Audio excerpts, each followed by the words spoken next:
Olá pessoal, tudo bem? Vocês sabem como é feito o diagnóstico psicológico? Já ouviu alguém falar sobre isso? Eu já ouvi pessoas falando da maneira correta e já vi também pessoas falando da maneira equivocada.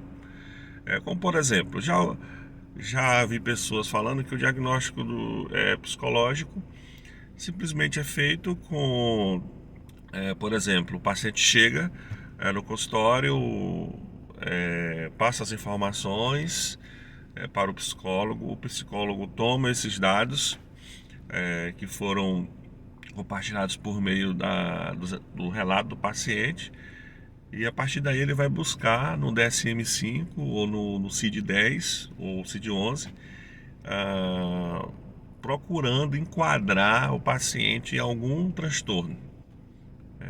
Encontrou, diagnosticou e rotulou o paciente.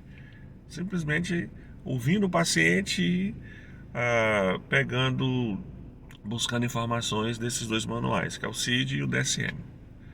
Mas quem estuda realmente e quem passou por uma formação acadêmica séria na área da saúde mental, vai saber que o diagnóstico psicológico não é realizado dessa forma.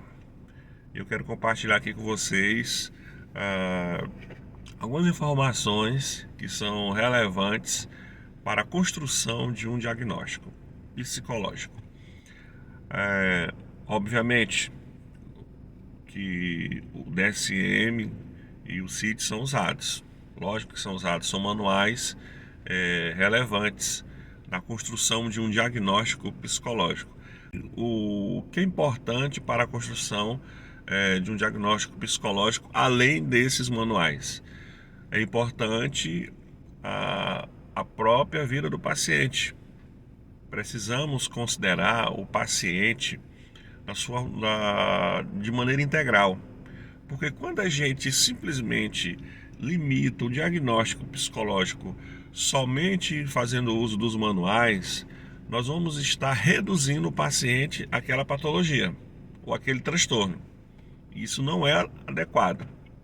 O psicólogo ele deve considerar de maneira integral o paciente, considerar suas particularidades, sua vida, todos os seus relatos, seus traumas, onde ele trabalha, sua formação, sua religião,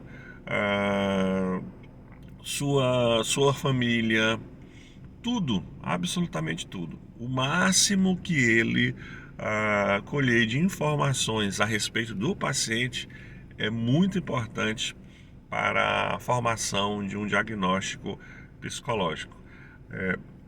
O paciente, ele é a pessoa central, tá? Nessa construção. A outra coisa muito importante deve ser considerada na construção de um diagnóstico psicológico é exatamente a avaliação psicológica. Pode ser usado. Essa avaliação psicológica passa por uma entrevista. É muito importante o instrumento da entrevista na construção do diagnóstico psicológico. O uso de testes também é importante. Tá? Além disso, o psicólogo ele vai buscar ler artigos científicos, estudos de caso. Ele vai também buscar informações de outros profissionais da saúde que porventura esse paciente está fazendo tratamento. Ele pode estar fazendo tratamento com neurologista, com psiquiatra, com fonoaudiólogo, com fisioterapeuta. Essas informações multiprofissionais são importantes também na construção de um diagnóstico psicológico. Uma outra informação importante na construção de um diagnóstico psicológico é procurar identificar se esse paciente faz uso de alguma medicação. Que medicação é essa? Quais os efeitos que essa medicação provoca? Por que ele está tomando essa medicação? Foi algum médico que prescreveu? Lembrando, isso é importante. Psicólogo não pode prescrever medicação.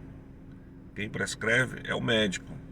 Então, pessoal, é possível perceber que um diagnóstico psicológico não é tão simples assim.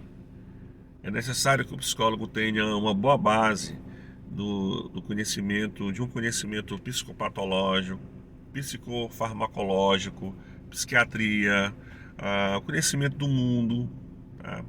Ser uma pessoa muito sensível também às possibilidades, exercer um processo que nós chamamos de suspensão, suspender suas crenças, o seu mundo, para tentar entrar no mundo do paciente, compreender a partir da ótica do paciente o que ele está sofrendo, o que ele está passando, tá? Tudo com o propósito de tentar entender a demanda daquele paciente e fechar um diagnóstico que pode ser benéfico para o paciente. Tá? Então, dá trabalho, é uma coisa séria, muito séria, porque cuidar de saúde mental, cuidar da vida de uma pessoa é muito sério, mas ao mesmo tempo é gratificante. É uma coisa que nós fazemos com prazer, com alegria.